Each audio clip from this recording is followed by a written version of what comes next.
Exercise 2.3 का 2 का 1 number इसमें बोल रहा है check whether the first polynomial is a factor of the second polynomial by dividing the second polynomial by the first polynomial.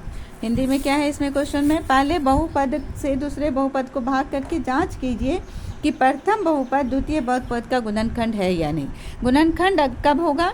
जब इसको डिवाइड करने पर रिमाइंडर क्या आ जाएगा? 0 हो जाएगा, तो ये उसका पहला पद दूसरे पद का गुणनखंड होगा। चलो अब इसे हम लोग डिवाइड करते हैं। टी स्क्वायर और यहाँ पर क्या है 2t पर पावर 4, तो किससे मल्टीप्लाई करना होगा? 2t से करें, 2t स्क्वायर से करेंगे, 2t square, 2t square into T square, तो क्या हो जाएगा 2t पर पावर 4, 2t स्क्वायर और -3, तो क्या हो जाएगा -6t स्क्वायर। अब यहाँ तक क्यों है, यहाँ नहीं लिखेंगे, यहाँ पर लिखाएगा -6t स्क्वायर। अब यहाँ क्या हो जाएगा आपका माइनस, यहाँ पर प्लस, ये माइनस प्लस कट गया, यहाँ 6t स्क्वायर और यहाँ -2 स्क्वायर, तो ये प्लस हो गया, प्लस ज़्यादा है तो इसमें माइनस हो जाएगा, तो क्या हो जाएगा प्लस 4t स्क्वायर। अब एक चीज़ और, ये वाला नंबर ऐसे उतरेगा और पहले ही उतारेंगे क्योंकि क्यों पावर ज़्यादा है, 3t3। अब यहाँ पर क्या होगा -9t -12। अब यहाँ पर है 3t3 और यहाँ t स्क्वायर, तो किससे मल्टीप्लाई हो जाएगा? प्लस नो 3t होगा ना, 3t से होगा, 3t इंटू टी स्क्वायर हो जाएगा 3t3। अब 3t इंटू -3, तो -9t, यहाँ नहीं लिखाएगा स्क्वायर है, यहाँ पर लिखाएगा -9t।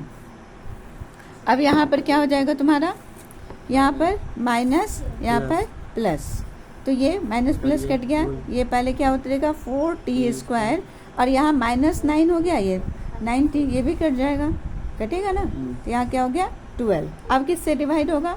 4t, t स्क्वायर और 4t, तो क्या हो जाएगा plus 4t into T square, 4 क्या होगा, केवल 4 से होगा, तो 4t स्क्वायर क्या हो गया यहाँ पर 4t स्क्वायर और 4 इंटू -3 -12 होगा, यहाँ क्या हो गया माइनस, यहाँ पर प्लस, माइनस प्लस कट गया, ये भी कट गया, रिमाइंडर क्या आ गया 0, तो ये इसका क्या हो गया फैक्टर हो गया। यहाँ लिख क्या सकते हो कि जो हाँ पहला पद दूसरे पद का गुणनखंड होगा। अब इसे जांच कर लेते हैं हम लोग, ठीक है। तो यहाँ पर कोसेंट क्या निकला तुम्हारा, कोसेंट इक्वल टू क्या निकला 2t square plus 3t plus 4। Reminder क्या आया 0, रिमाइंडर इक्वल टू 0। वेरीफाई करने के लिए, जांच करने के लिए क्या करते हैं हम लोग, क्या लिखना होता है बोलो? Dividend equal to dividend equal to divisor into quotient plus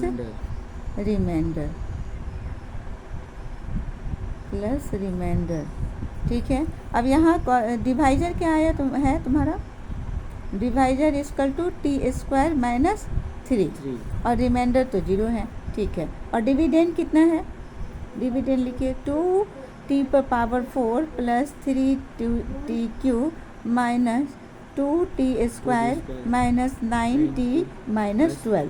इतना इसको मल्टीप्लाई और प्लस करके इतना आना चाहिए, तो ये वेरीफाई हो जाएगा।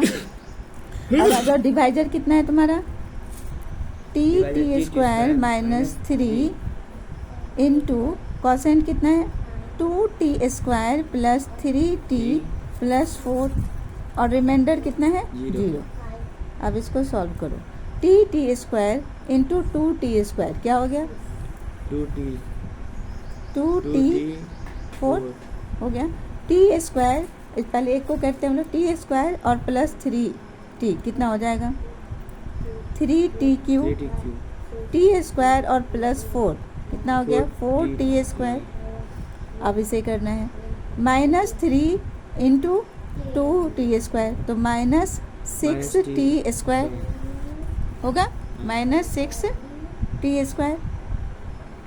अब आ जाओ प्लस, नहीं, और ये माइनस प्लस और थ्री। माइनस क्या हो जाएगा, माइनस माइनस, प्लस माइनस क्या हो जाएगा, minus minus 3 minus. Into minus 3 तो क्या हो जाएगा, 90। माइनस 90 प्लस 4 और माइनस 3 माइनस तो क्या हो जाएगा, माइनस 12। माइनस होगा यहाँ पर पहले माइनस 12, ठीक है, हो गया। और ये तो प्लस 0 है तो 0 होगा तो ये नंबर सेम हो जाएगा, हो गया। अब यहाँ पर देखो 3TQ, यहाँ पर 4T², यहाँ पर भी फिर से एक बार लिखना पड़ेगा।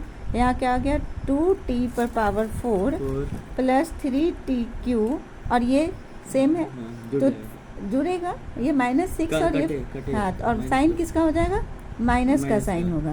तो 6 - 4 कितना हो गया, 2T², और ये 9 और 12 ये भी माइनस होगा, यहाँ पर ये -9 है और -12 है तो क्या हो जाएगा, यहाँ पर -9 और -12 है तो कितना हो जाएगा, यहाँ पर देखो कुछ गलत हो गया, यहाँ 3T और यहाँ 3 है तो यहाँ पर 9T लिखाएगा और यहाँ माइनस, जुटेगा थोड़ी ना, ये T है तो यहाँ पर क्या लिखाएगा तुमको, -9T और -12 आ गया।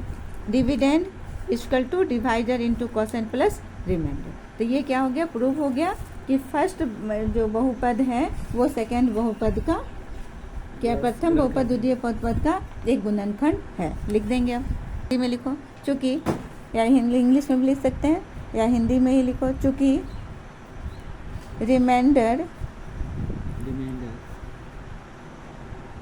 Equal to 0 so first polynomial is a factor of second polynomial, या हिंदी में लिख सकते हैं प्रथम बहुपद,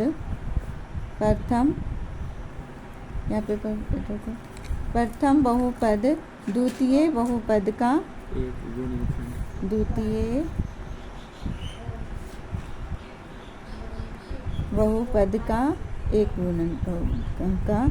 गुणनखंड है, ठीक है। इसमें कोई क्या होगा, 0 नहीं आएगा रिमाइंडर, और dividend equal divided into quotient plus remainder नहीं होगा तो वो पहला पद दूसरे बहुपद का क्या है, फैक्टर नहीं होगा, ठीक है। उसमें रिमाइंडर कोई आएगा, इक्वेशन में आएगा तब।